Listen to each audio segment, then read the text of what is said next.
So good morning and welcome. My name is Reverend Dr. Ron Fox, and I welcome you to the Center for Spiritual Living Space Coast Sunday morning service. And if there's anybody viewing this that has never been to a Center for Spiritual Living, we believe there's one God, many paths to that God, and we're here to love, honor, and support you no matter what your divine path is. And the Center for Spiritual Living Space Coast is a safe haven for people of all beliefs and lifestyles. Whoever you are and wherever you may find yourself on your journey of faith, you're welcome here. And so this morning, to begin our service, Reverend Jenna Watkins is going to open us with a prayer, and then Barbara Loftus is going to do a spiritual reading for us.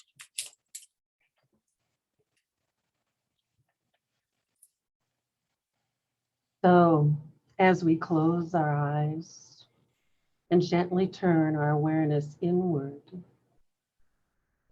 during this high, holy moment, we allow ourselves to feel that heartbeat, recognizing that it is the pulsation of the divine energy that flows in and through each and every one of us. That divine energy that brings with us love, eternal, abiding, unconditional love. It permeates our being completely and fully, allowing us to be immersed in the divine heartbeat, the divine love that flows with us and goes with us wherever we are. And with that love comes the awareness and the wisdom.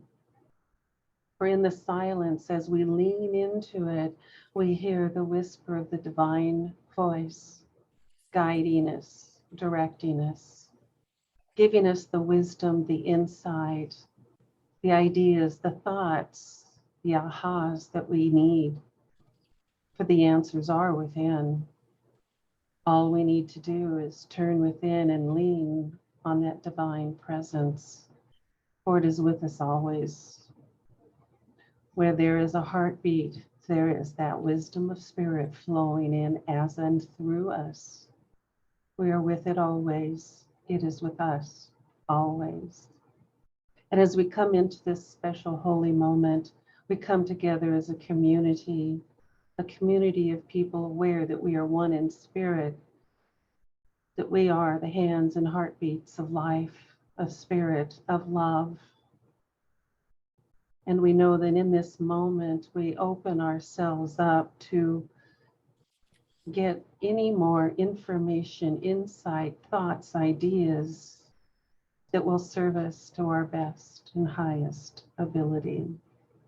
I give thanks this moment for everyone who makes this service possible through your donations, your time, your efforts, your talents, and especially to Reverend Dr. Ron Fox, for his messages always touch our hearts and get us thinking a little more deeply. We know that he is blessed and that he is open to the energy and love and light of spirit flowing through him and through his message this morning. For all of this, I do give thanks and I say thank you. Amen. And so it is.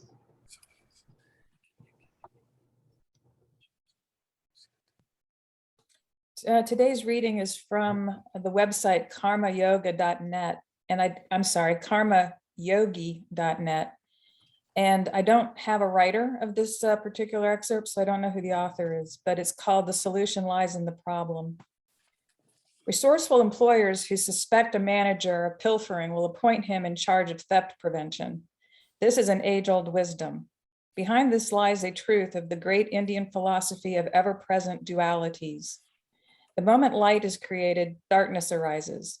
So also for high and low, ignorance and knowledge, pain and pleasure, etc. As the opposites are simultaneously created, the solution of the one lies in the other.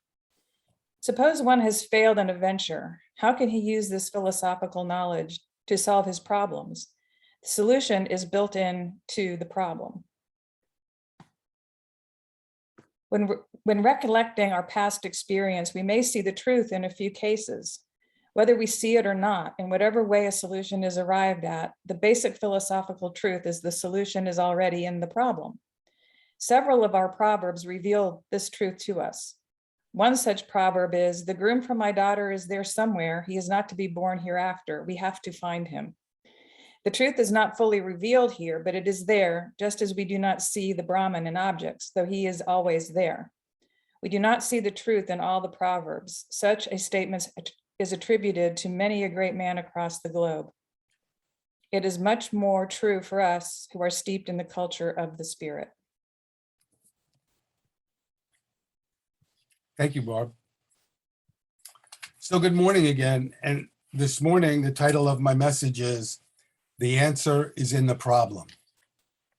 And I wanted to just begin by talking about Ernest Holmes a little, who founded the Centers for Spiritual Living, and what he says about this.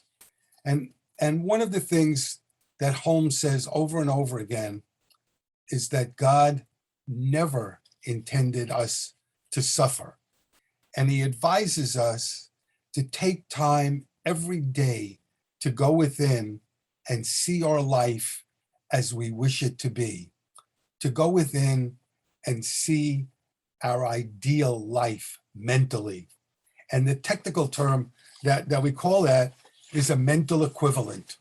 And what a mental equivalent is that we go within and use our imagination to see our ideal life, to see it, to hear it, to smell it, to taste it, whatever it is, whatever we can do to make it as real as possible. So the way we see this ideal is mentally. And Holmes says we'll never reach our ideal life if we continue to look at what we don't want to experience us. He teaches us that spirit will guide us if we'll just take the time to listen. And if we go about our outer life with the inner conviction that we're being led to the highest expression that our life can be. And Holmes says all of us have the ability to do this. It's not some special people. You don't have to come to a practitioner or a minister to have them do it for you. We all have the ability to do this on our own. And let me give you a quote that Holmes said that I always find so comforting.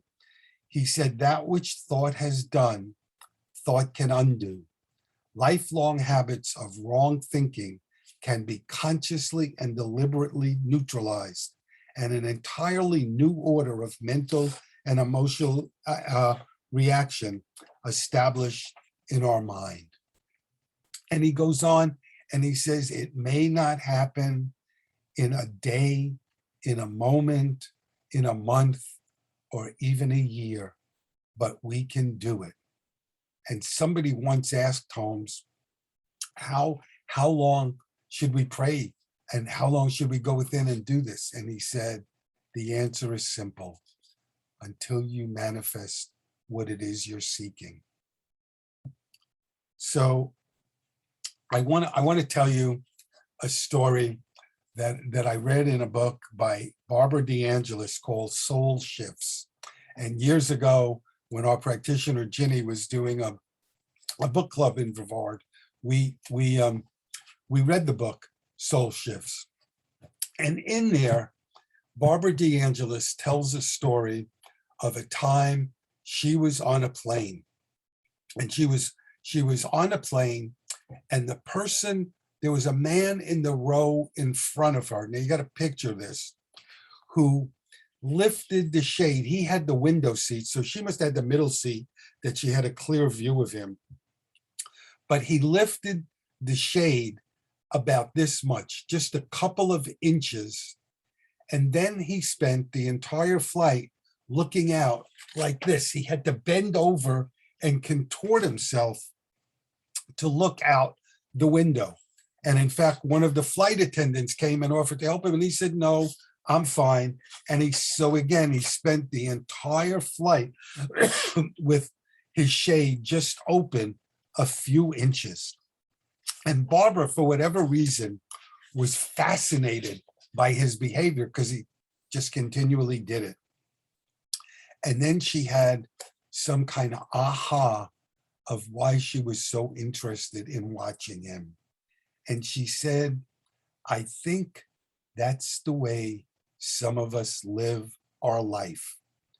We lower the shade of our perception, of our willingness to see. We look at situations, she said, through a small sliver of consciousness. And then we wonder why we feel lost and why we feel confused. She said, we forget that we can pull the shade up anytime we desire. And she went on and she asked some questions. So I just want to repeat 3 or 4 of them. She said, ask yourself, in what area of my life is my shade pulled down? How long has it been down? Why did I pull it down? When I have my shade pulled up, what kind of things happen that make me want to pull it down so quickly? So these are things we might want to think about. You know, when we face obstacles in our life, we don't have to go around them. We're meant to go through them, to meet them, and to come out the other side. And when we do, we find wisdom, we find healing, and we find freedom. You know, the absolute simple truth is, if you keep revisiting familiar thoughts and feelings, you keep repeating the same reality. To create something different, you need to change the way you think and feel. You know, isn't that the definition of insanity? To keep doing the same thing and expecting a different result? Joe Dispenza, I want to read you a quote from Joe Dispenza, who wrote, when our behaviors match our intentions, when our actions are equal to our thoughts, when our minds and our bodies are working together, when our words and deeds are aligned, there is an immense power there is an immense power behind any individual. And we teach the reason for that is, when we do that, we team up with the power that created everything we see. You know, when life deals you a heavy blow, we can feel it, but we can trust that we have the power and the strength to get over it.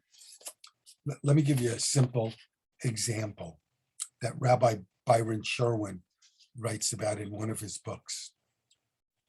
A 16-year-old girl came to him for counseling. She had just found out that she had juvenile diabetes, and she was really distressed because for her, it meant a whole new way of life. She had to take meds and injections every day. She was an athlete and she had to give up a lot of her athletics. And what really bugged her most was that she was going to be different from all of her friends. And if you remember the teen years, that's the last thing that you want. And Rabbi Sherwin said to her, you know, getting that is really unfair. However, don't let it define you. There's so much of you that's still working perfectly. Focus on that. And he said she went on to become an honor student. And when he wrote this piece, it was 30 years later. He said she's a wife, she's a mother, she's a real estate broker, and she's a community leader.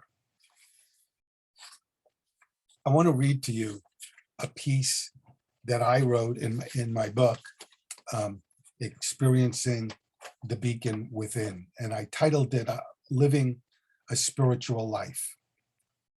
There's a story about a man sitting by the road When a stranger asks him how to get to Mount Olympus, he responds, just make every step you take go in that direction.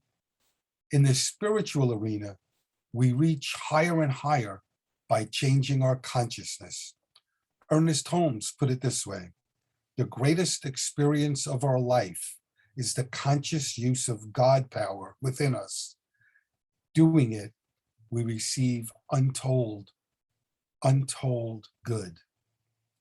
The Sufis tell us that our world isn't our prison, or our way of, it's our prison is our way of thinking. Earning a living and relationships don't make it difficult to find illumination. They are the road to finding it. One author refers to them as the creative catalysts for spiritual evolution. The test lies in how we handle our day-to-day issues. So I want to stop for a minute.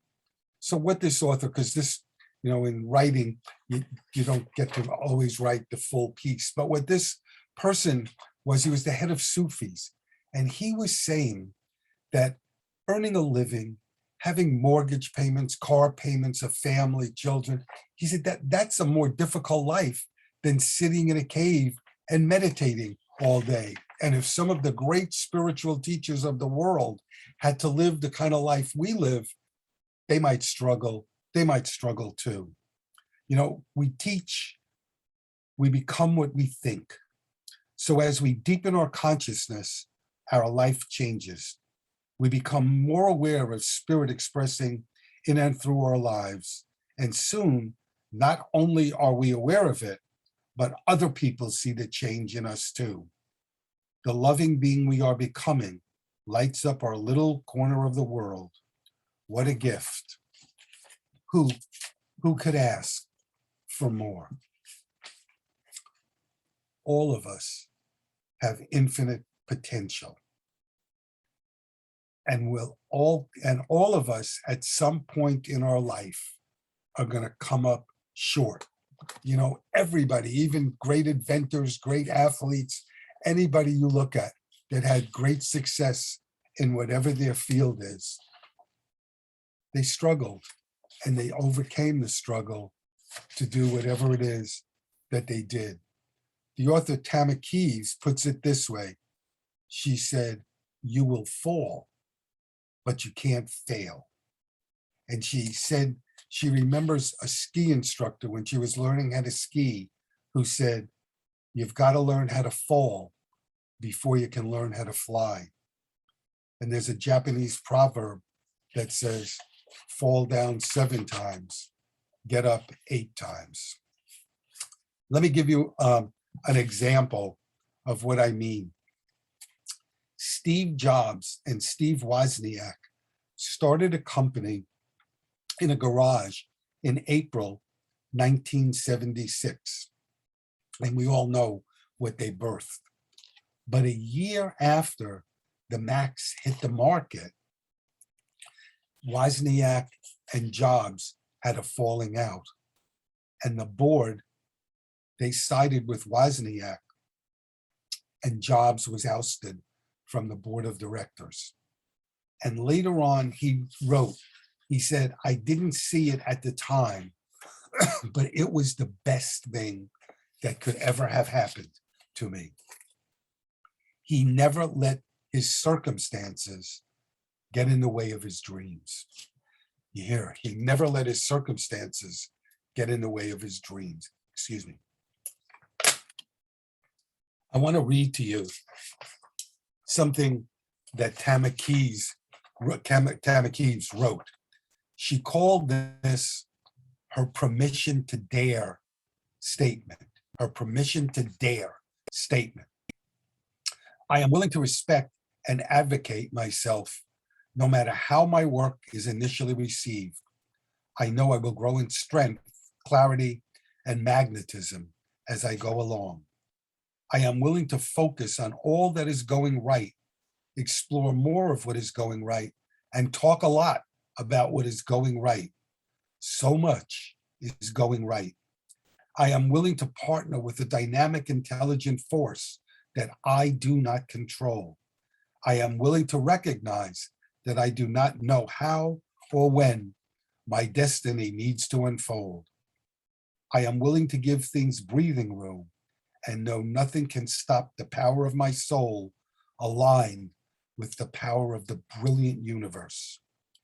I am willing to remember that every disappointment is a misperception and is nothing compared to the trauma of not daring my dreams at all.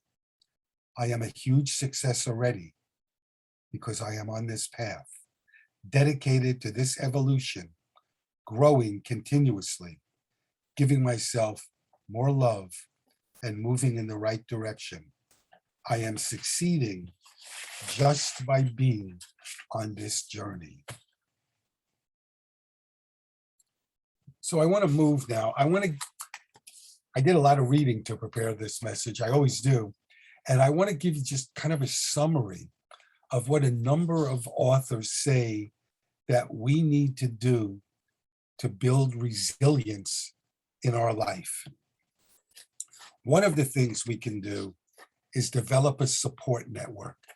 We can surround ourselves with positive people who are there for us, who will help us rebound anytime we have any kind of a setback.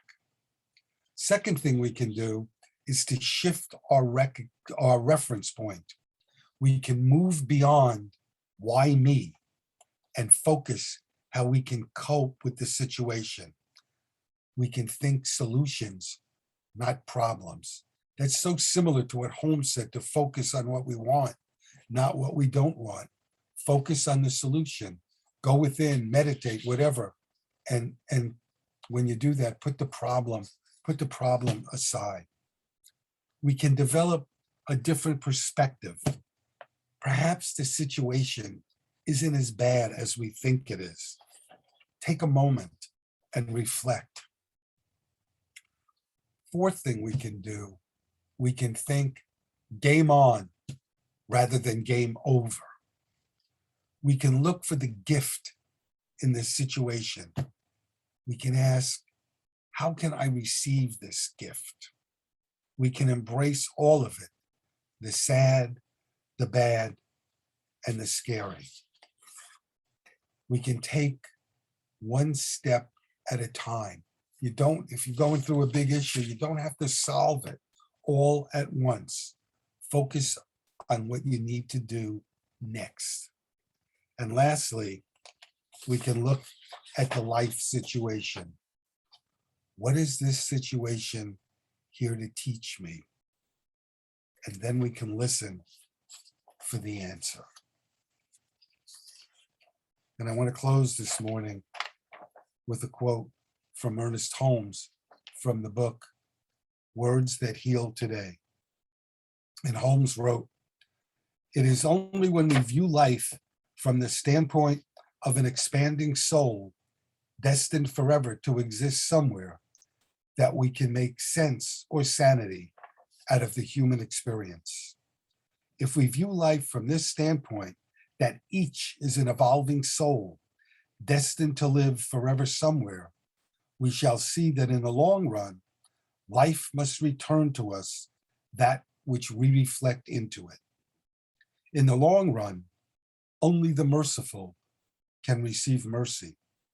Hate will beget hate, and love will give birth to that which is lovely.